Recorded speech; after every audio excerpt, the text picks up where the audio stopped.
Al comienzo de la batalla de Amiens, el sargento Paul Mace estaba en un puesto de observación avanzado a menos de 1000 metros del frente, escudriñando en la oscuridad en busca de cualquier señal de actividad enemiga.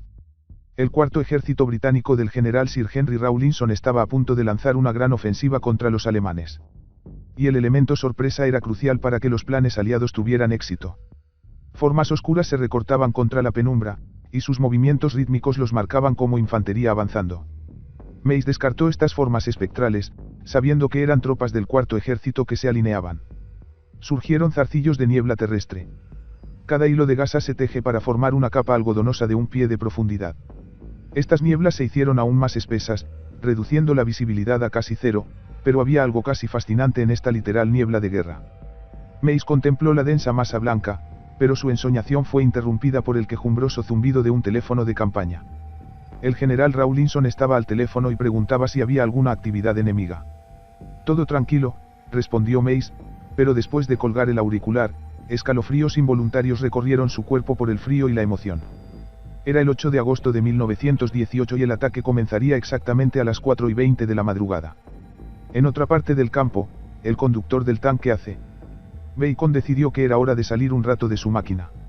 Bacon disfrutó de los últimos preciosos minutos de libertad, inhalando el aire frío y fresco que era tan diferente del hedor a aceite del interior de un tanque.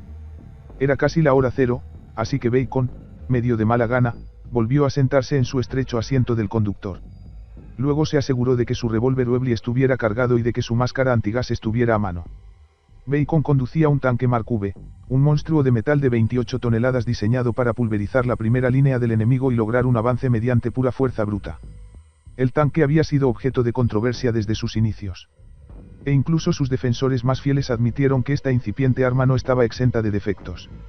Los tanques tuvieron problemas iniciales, pero aún así se mostraron muy prometedores.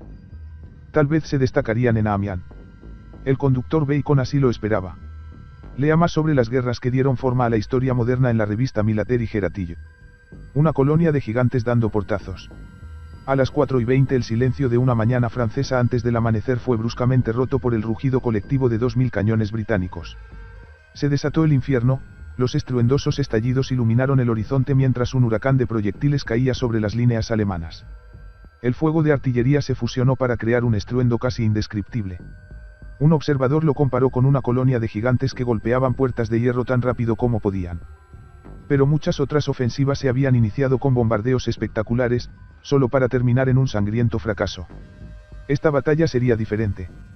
Amiens fue la primera gran ofensiva aliada de mediados de 1918, un esfuerzo cooperativo en el que participaron británicos, canadienses, tropas australianas y francesas. Incluso hubo un pequeño contingente estadounidense en apoyo de la tercera división británica. El ataque estaría encabezado por canadienses y australianos, y los británicos y franceses protegerían sus flancos con asaltos secundarios. La batalla fue el primer gran intento de los aliados de recuperar la iniciativa que perdieron a principios de ese año. 198 fue un año de crisis para la causa aliada. Rusia estaba sumida en la agitación, desangrada por la guerra y destrozada por la revolución comunista. El 3 de marzo el nuevo gobierno bolchevique firmó el Tratado de Brest-Litovsk. Un pacto que reconocía la victoria completa de Alemania en el frente oriental. Ahora podrían transferirse grandes cantidades de tropas alemanas al frente occidental en Francia. La tinta del tratado apenas se había secado cuando los alemanes lanzaron una serie de ofensivas en el frente occidental. La ofensiva de primavera alemana comenzó el 21 de marzo, la primera de una serie de ataques decisivos. Romper los intentos de ganar la guerra antes de que se pudiera recurrir a la mano de obra y el material estadounidenses. Al principio, los alemanes lograron un éxito espectacular, rompiendo las líneas aliadas y tomando un gran número de prisioneros. Las conquistas anglo-francesas de 1917 a 18, obtenidas a costa de tanta sangre y tesoro, fueron aniquiladas. Seguiría lo peor. Los avances alemanes continuaron, y los aliados se tambalearon por una serie de mazazos bien dirigidos. El 31 de mayo de 1918 los alemanes se encontraban en el río Marne, a solo 50 millas de París. General Erich von Ludendorff, miembro del Oberste Heeresleitung, mando supremo del ejército, y virtual dictador de Alemania. Esperaba separar los ejércitos británico y francés como primer paso hacia su destrucción definitiva. La línea aliada sería enrollada y el ejército británico se estrellaría contra la costa del canal. París, el objetivo final que se les escapó durante 4 años, parecía estar al alcance de los alemanes. La infame pistola de Amiens. Las fuerzas aliadas, aunque en apuros, lograron resistir y su retirada no se convirtió en una derrota. Contraatacaron, sobre todo con una brillante resistencia de la tercera división estadounidense en Château-Thierry. El avance alemán disminuyó la velocidad y luego se detuvo por completo. Ludendorff retiró parcialmente sus tropas, pero en agosto de 1918 los alemanes todavía tenían más territorio que en marzo. Esto ciertamente fue cierto en el área de Amiens, donde el enemigo estaba mucho más cerca de esta ciudad francesa que meses antes. La antigua línea de defensa exterior de la ciudad estaba en manos alemanas y estaba incómodamente cerca de la estratégica línea ferroviaria Amiens-París. Amiens fue bombardeada por la artillería alemana, en particular el infame cañón de Amiens, un calibre 11.15. Monstruo de calibre de 1 pulgada montado en un vagón de ferrocarril. El mariscal Ferdinand Foch, recientemente nombrado comandante en jefe de todos los ejércitos aliados, estaba ansioso por montar una gran ofensiva contra los alemanes. Pero ¿dónde iba a caer el golpe?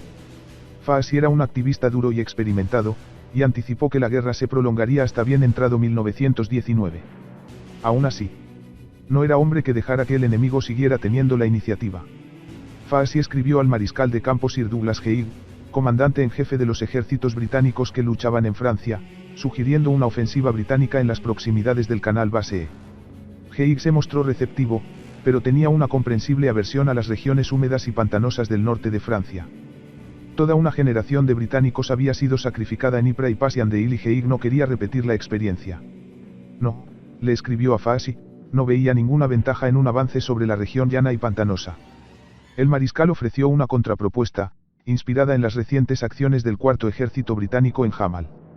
Hamal había sido un asunto relativamente pequeño, pero su uso exitoso de tanques e infantería señaló el camino hacia operaciones más grandes. Alentado por este éxito local, el comandante del Cuarto Ejército, general Sir Henry Rawlinson, propuso un ataque similar, aunque a una escala mucho mayor. El general estaba predicando a los conversos. Porque su éxito del 4 de julio en Hamal le dio a Haig justo la inspiración que necesitaba. En lugar de las pantanosas regiones del norte de Francia, Haig escribió a Foch que Amiens era un candidato mucho mejor para una campaña aliada. Un ataque anglo-francés allí desconectaría la ciudad y su vital línea ferroviaria. Recuperar terreno perdido unos meses antes. Foch estuvo de acuerdo con la propuesta de Haig y se ordenó a Rawlinson que elaborara un plan de ataque a su debido tiempo. El mariscal Foch dio la aprobación final para el ataque a Amiens el 23 de julio, y el 24 Foch y Haig se reunieron con el general francés Henry Pétain y el general estadounidense John J. Pershing para mantenerlos al tanto de los acontecimientos. Amiens fue diseñado como un espectáculo mayoritariamente británico, aunque el primer ejército francés al mando del general Marie-Eugène de Beny iba a proporcionar un importante apoyo en el flanco derecho. Cuando a Foch le gustó la idea, dispuso que el tercer ejército francés, ubicado justo a la derecha del primero, también participara en la operación. Caballería y tanques. La ofensiva de Amiens pareció cobrar vida propia, ampliando su alcance hasta tener solo un parecido superficial con la propuesta original, más modesta. Las órdenes formales del mariscal Foch declaraban que el objetivo de las operaciones es desconectar a Amiens y el ferrocarril París-Amiens. También para derrotar y hacer retroceder al enemigo establecido entre los ríos Somme y Abre. 9 batallones de tanques pesados liderarían el camino, un total de unos 324, principalmente máquinas Mark V, seguidos por 2 batallones ligeros y sus 96 marca Medium. Pero la segunda parte de la directiva de Foch decía que la ofensiva se llevará lo más lejos posible en dirección a Arroy. Esto estaba aproximadamente a 8 millas más allá de los límites ofensivos originales. 3 días antes del día cero, Foch amplió aún más la ofensiva. Ordenar a Rawlinson que empujara al enemigo hacia Ham, unas increíbles 15 millas adicionales más allá de la región de Arroy. El cuerpo de caballería británico y la tercera brigada de tanques iban a desempeñar un papel importante en la próxima ofensiva. El papel tradicional de la caballería se basaba en sus virtudes gemelas de velocidad y movilidad. Una vez que se rompía una línea enemiga, la caballería galopó para aprovechar el avance, derrotando al enemigo y sin darle oportunidad de reformarse o retirarse en buen orden. Salvo unas pocas semanas en 1914, la caballería no había podido desempeñar su papel tradicional, y los últimos años habían sido de aburrimiento y frustración creciente. Los soldados estaban amargados. Y sus enérgicas monturas, literalmente, ansiosos por entrar en acción.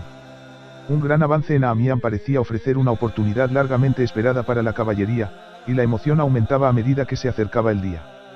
Puede que pareciera bien sobre el papel, pero la unión del cuerpo de caballería y la tercera brigada de tanques no fue ideal.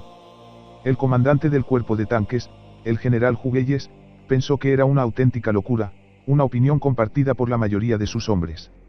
Los tanques eran generalmente a prueba de balas, los caballos y los soldados montados no lo eran. Los caballos podían moverse mucho más rápido que incluso el tanque más rápido, el marca Medium Biped, pero si se topaban con fuego de ametralladora, se verían obligados a retirarse rápidamente para dejar que los tanques se ocuparan de ello. Del mismo modo, los tanques podían operar en situaciones donde la caballería a caballo no podía hacerlo. Los avances blindados podrían verse detenidos mientras los tanques esperaban a que llegara la caballería. Las preocupaciones de los cuerpos de tanques fueron generalmente ignoradas o descartadas. Para los planificadores de personal, la caballería y los tanques eran ideales el uno para el otro. Pero el Biped era un vehículo blindado para 3 hombres diseñado para suplantar, no complementar, al caballo, un hecho ignorado por el cuartel general. Era un tanque relativamente rápido para la época y podía alcanzar unas 8 mph en buenas condiciones. Mantuvo boca cerrada. Al menos los altos mandos reconocieron que en una operación como la de Amiens el secreto era primordial. Los británicos hicieron todo lo posible para mantener a los alemanes en la oscuridad. Debido a que el cuarto ejército británico lideraría el ataque, el general Rawlinson ordenó que se imprimiera y pegara la frase «mantén la boca cerrada» en las nóminas de todos los oficiales y soldados. Los movimientos de hombres y máquinas debían realizarse bajo un manto de oscuridad y las carreteras pavimentadas se lijaban para reducir el ruido. La seguridad era tan estricta que incluso los principales políticos ignoraban el ataque inminente. El primer ministro británico, David Lloyd George, no tenía idea de lo que estaba pasando, ni tampoco el gabinete de guerra en Londres. Lloyd George estaba cada vez más desencantado por la forma en que iban las cosas en el frente, y los planificadores militares no querían ninguna intromisión civil por muy exaltado que fuera el rango. Los preparativos para Amiens fueron una tarea hercúlea realizada con admirable eficiencia y rapidez. La reconstrucción se logró mediante el uso de 290 trenes especiales. 60 de ellos para municiones, el resto para tropas. Desplazar tropas a posiciones de ataque fue una tarea complicada, aún más difícil por la necesidad de mantener el secreto. A finales de julio, el cuerpo canadiense todavía estaba con el primer ejército británico a lo largo del frente de Arras.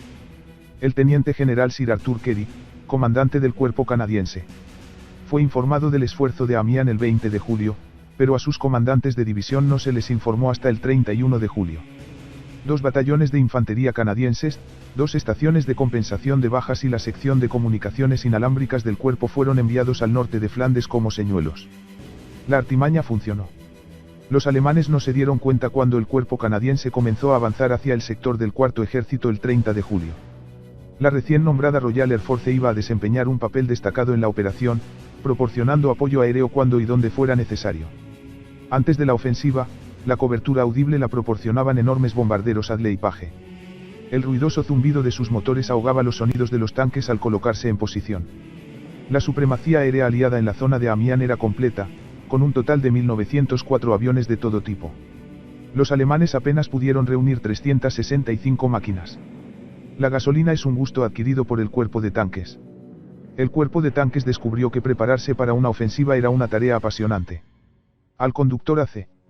Bacon también le resultaba desagradable, porque la gasolina ordinaria de cada máquina tenía que ser reemplazada por combustible de aviación para la batalla. La única manera de sacar el material viejo de los tanques era mediante sifón, recordó Bacon. Y para poner en marcha el sifón había que aspirar una manguera por todo lo que valiera. El petrolero añadió que siempre significaba recibir un bocado de gasolina sucia. Inmediatamente después, una comida de sopa caliente y pan restauró las papilas gustativas y el espíritu. La ofensiva de Amiens se abriría a lo largo de un frente de 13 millas, 9 y 1. Media milla de las cuales estaban al sur del Somme.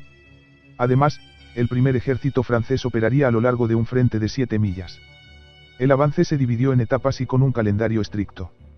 El primer objetivo, cuyo nombre en código era Línea Verde, estaba a unas 3 millas y media del punto de partida.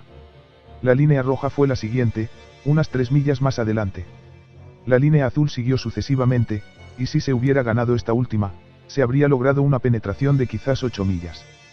Sin embargo, la línea azul era solo el punto de las defensas exteriores de Amiens, como hemos visto, Faasi quería ir aún más lejos. Los canadienses y australianos encabezarían el ataque, por lo que se les dio la mayor parte de los tanques. El frente desde la carretera Amiens-Roye hasta el ferrocarril Villers-Breton-Neufchâteau era responsabilidad del cuerpo canadiense. El general Kerry, un oficial brillante y muy respetado, tenía su segunda y tercera divisiones en línea, y la primera y cuarta en reserva.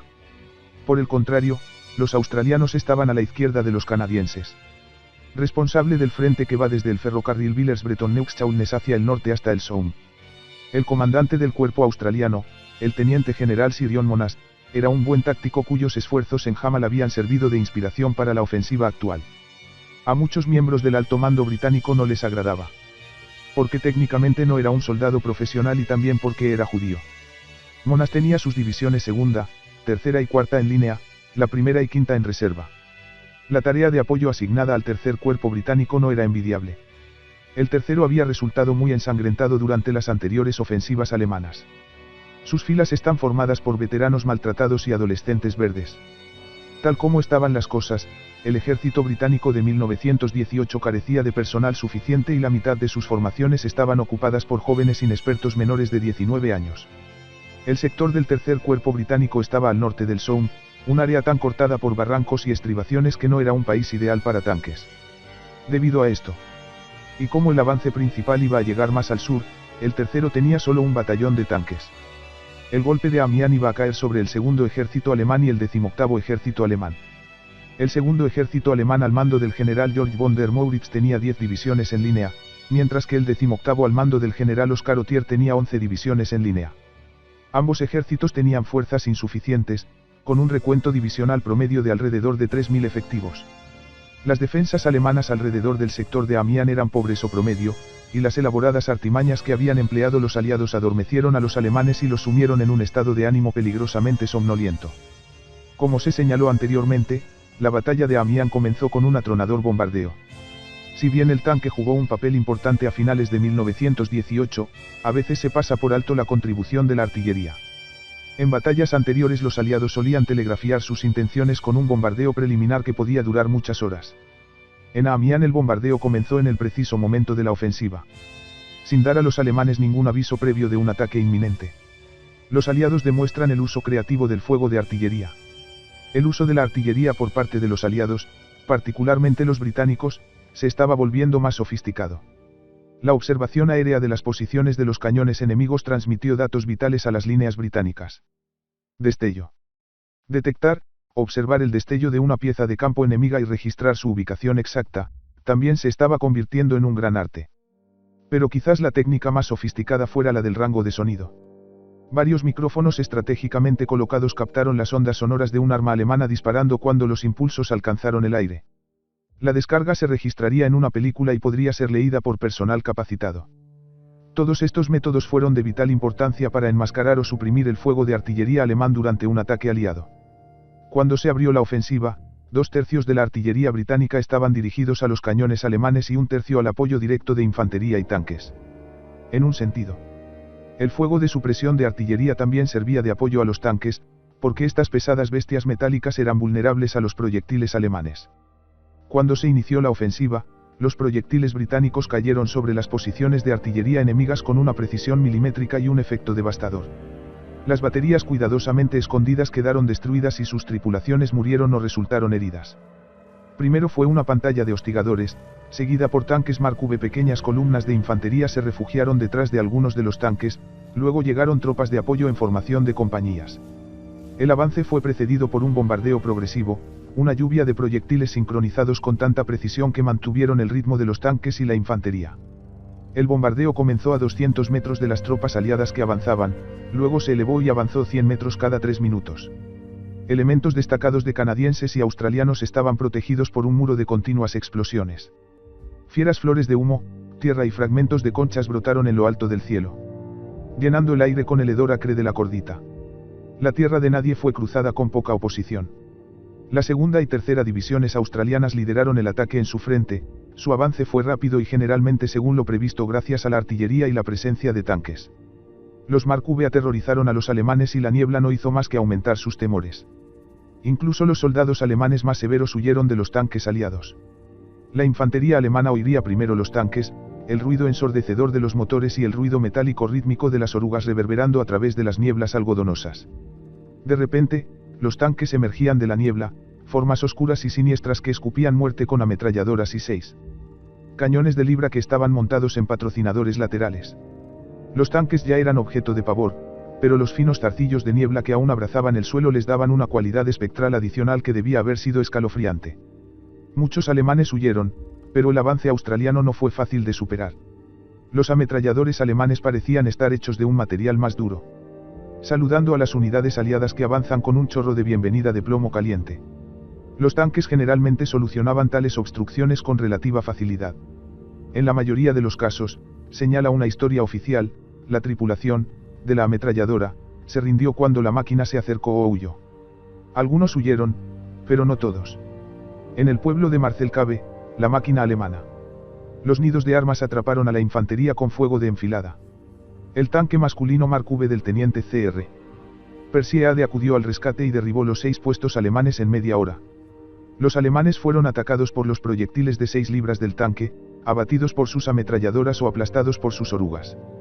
Una vez que el Mark V aseguró la aldea, Persiade se lo entregó a una infantería australiana cercana. Para asegurarse de que todo estuviera correcto y apropiado, Persiade recibió debidamente un recibo autorizado por la transacción. Los tanques estaban causando estragos a lo largo y ancho de la línea. Los artilleros del 58º Regimiento de Artillería alemán vieron la siniestra forma de un Mark V justo cuando abría fuego contra su posición. Una batería recibió un impacto directo de uno de los cañones de 6 libras del tanque, y cuando el humo se disipó, el arma quedó destrozada y sus tripulantes quedaron lacerados y ensangrentados. Las versiones difieren ligeramente, pero probablemente los australianos llegaron a la primera línea verde alrededor de las 6:20 de la mañana y luego se detuvieron según lo planeado. La segunda oleada formada por la 4ª y 5ª divisiones australianas saltó sobre ellas para continuar el avance. Miles de alemanes estaban siendo detenidos y enviados a la retaguardia, largas columnas de hombres vestidos de gris, avanzando a tropezones con miradas de aturdida y confusión grabadas en sus rostros desgastados por la batalla. El avance australiano fue espectacular, con muchos incidentes notables en el camino. La 4ª división australiana capturó cientos de tropas de apoyo alemanas en Mercourt, junto con grandes cantidades de suministros. Aproximadamente a las 9:15 de la mañana se tomó el segundo objetivo de la línea roja y elementos destacados de la 5ª división australiana alcanzaron la línea azul a las 11 en punto. Cuando el 59º batallón tomó Arbonnieres, desplegó con orgullo su bandera nacional azul tachonada de estrellas en lo alto de la torre de su iglesia. El 31º batallón de la 5ª división australiana logró capturar el infame cañón ferroviario de Amiens, cuya tripulación había sido dispersada por el bombardeo de un avión de combate británico Saab Kamal. El precio de la victoria. Estos avances no fueron gratuitos. Sargento G.H. Robinson, del 59º batallón australiano, señaló que el soldado Edward Whaley murió cuando recibió un balazo en la garganta. Después de que Whaley fuera golpeado, Robinson recordó, O'Mara, disparado en la columna y muerto instantáneamente, Davis, disparado en la espalda. Y Curly Hendry, en la cabeza instantáneamente, murieron y Male resultó mortalmente herido, fueron enterrados en Arbonnieres. Los canadienses también estaban haciendo buenos progresos. El petrolero A.C. Bacon estaba con ellos y no fue fácil maniobrar un Mark V en combate. Aún así, se tomó todo con calma, incluso apodando cariñosamente a su monstruo de metal el autobús. Como muchos otros tanques, la máquina de Bacon se empleó para limpiar nidos de ametralladoras y silenciar la artillería enemiga. Cada vez que escuchaba el ladrido entrecortado de una ametralladora alemana, Bacon se dirigía hacia la fuente del sonido. En un momento de su búsqueda de un nido de ametralladoras alemanas, Bacon se sorprendió al ver una masa roja de pared de ladrillos. Este era un obstáculo menor para un tanque, por lo que Bacon pisó el acelerador y se abrió camino a golpes. Después del terrible estruendo de la mampostería que se derrumbaba, Bacon se asomó para orientarse. Había derrotado la ametralladora, pero se sorprendió al encontrar su tanque justo en medio de una iglesia. Hasta ahora, todo iba según lo previsto en los frentes australiano y canadiense, pero en los flancos la historia era diferente. El tercer cuerpo británico parecía acosado por la mala suerte. Tan pronto como comenzaron el ataque, los alemanes los atacaron con una andanada de proyectiles de gas. Nubes nocivas de gas venenoso mezcladas con la niebla, obligando a las tropas a avanzar con respiradores en su lugar.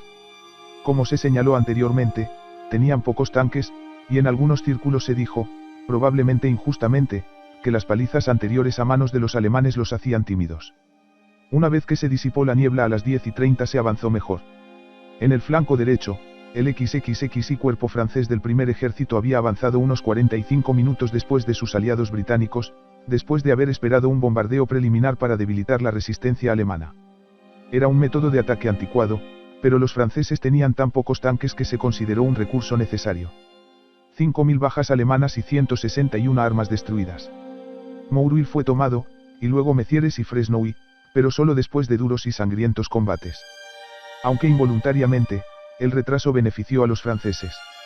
Los alemanes, pensando que la ofensiva era un asunto enteramente británico, ignoraron a los franceses hasta casi demasiado tarde. Los franceses no lograron capturar Le Queinal, uno de sus objetivos originales. Pero aún así logró capturar a 5.000 alemanes y 161 cañones a costa de 3.500 bajas. Hacia el mediodía, se hizo evidente la locura de combinar tanques y caballería. La caballería era heredera de una tradición de guerra que se remontaba a miles de años atrás, pero su época estaba llegando rápidamente a su fin. Los tanques estaban en su infancia, primitivos y lentos. Y fue fácil para los recalcitrantes tradicionalistas del ejército rechazarlos de plano. Sin embargo, eran la ola del futuro y, si se manejaban de la manera correcta, incluso estas máquinas desgarbadas podían realizar maravillas. Los escuadrones de caballería galopaban hacia adelante con su habitual carrera y brío, pero Amiens en 1918 no era Waterloo en 1815. Las ametralladoras alemanas abrieron un camino a través de la marea equina, cubriendo el suelo con marañas sangrientas de hombres y carne de caballo. Los supervivientes dieron media vuelta y se retiraron detrás de los tanques, que luego avanzaban ruidosamente para hacer frente a las obstrucciones. Una vez silenciados los cañones, la caballería volvería a tomar la delantera. De esta manera el pasado guió el futuro. Luego el futuro guió al pasado, pero cada uno fue más un obstáculo que una ayuda para el otro. Una vez alcanzado el objetivo de la línea azul, el cuerpo de caballería debía avanzar hasta la zona de Roye-Chaulnes, unas 8 millas más allá. Hubo una interrupción en la comunicación y, de alguna manera, la caballería no recibió órdenes de avanzar desde su cuartel general. Finalmente, la caballería se retiró a abrevar sus monturas, lo que obligó a los tanques a ir con ellos. Pero las hazañas de un biped solitario, junto con las acciones separadas del 17º Batallón de Tanques, vehículos blindados, al mando del teniente coronel E.J. Carter, muestran en microcosmos lo que se podría haber logrado. El 17º Batallón de Tanques, vehículos blindados, estaba equipado con vehículos blindados Austin, vehículos resistentes que estaban armados con 2 ametralladoras y podían alcanzar velocidades máximas de 35 millas por hora, increíblemente rápidos para los estándares de los tanques. Si el Austin tenía un talón de Aquiles eran sus neumáticos estrechos, que hacían que los viajes a campo traviesa sobre terrenos irregulares o devastados por la guerra fueran prácticamente un hueso. Imposibilidad sorprendente. Los tanques se utilizaban para remolcar vehículos blindados en zonas difíciles, pero una vez que estaban en las carreteras cobraban importancia. En solo unos minutos se gastaron más de 3.000 rondas. 3 secciones de vehículos blindados fueron enviadas corriendo a Framerville, donde se encontraron con una columna de camiones alemanes y transportes tirados por caballos. Los coches se divirtieron rociando a los alemanes con ráfagas tras ráfagas entrecortadas de balas de ametralladora. Se dice que se gastaron 3.000 balas en unos minutos. Los tripulantes de los vehículos culminaron sus aventuras entrando en un cuartel general del cuerpo alemán. El teniente E.J. Rawlings condujo 2 vehículos blindados hasta el centro del cuartel general, acribillando el edificio a balazos y dispersando a los oficiales del Estado Mayor como un rebaño de ovejas asustadas.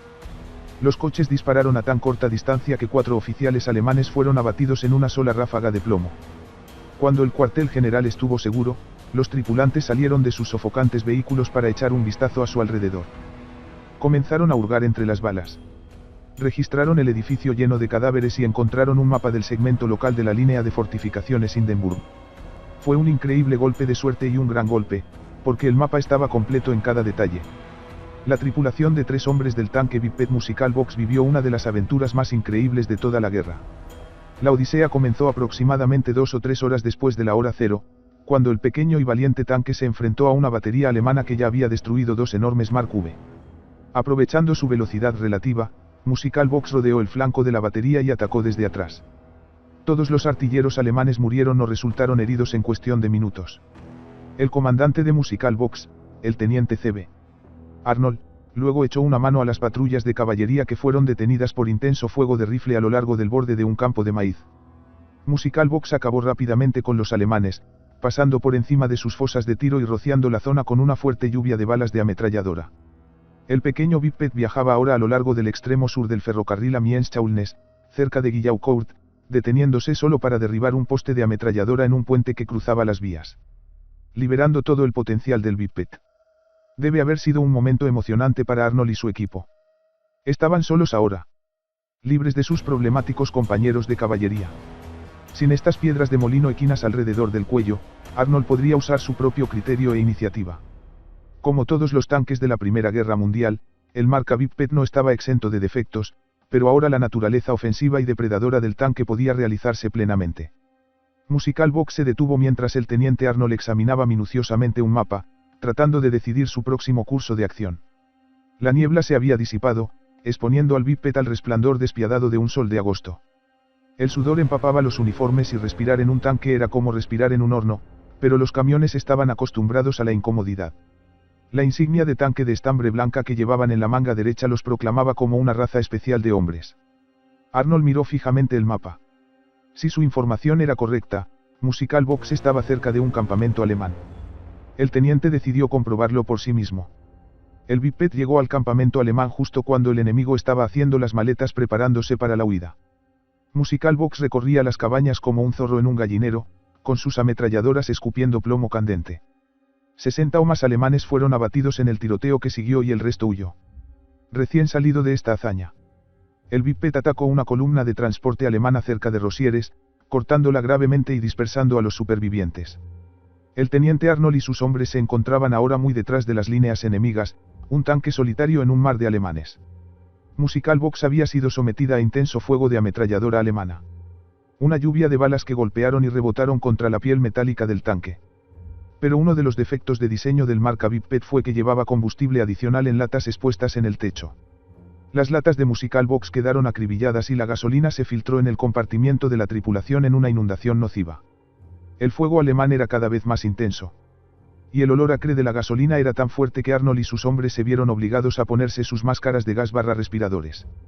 El final llegó cuando una batería alemana entró en acción en el lado este de la carretera Arbonnieres-Rosieres. Ya eran alrededor de las 3 de la tarde. Y el equipo de Musical Box había estado dentro de los congestionados confines de su biped durante unas 10 horas. Un proyectil alemán alcanzó directamente la caja musical y le prendió fuego. Pronto el pequeño tanque quedó envuelto en llamas y humo. El conductor Carney y Gunnar Rivans fueron abrumados por el humo, pero Arnold logró sacarlos del casco en llamas. Los uniformes de los 3 hombres estaban en llamas, pero rodando por el suelo se extinguieron los incendios. El trío intentó escapar, pero los alemanes los capturaron y en el proceso Carney murió. Arnold y Rivans fueron golpeados y abusados, pero sobrevivieron al cautiverio y a la guerra. En el camino hacia la victoria.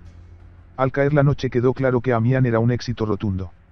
A costa de unas 12.000 bajas, los canadienses y australianos mataron o hirieron a 13.000 alemanes, capturaron a 15.000 y se apoderaron de 400 armas.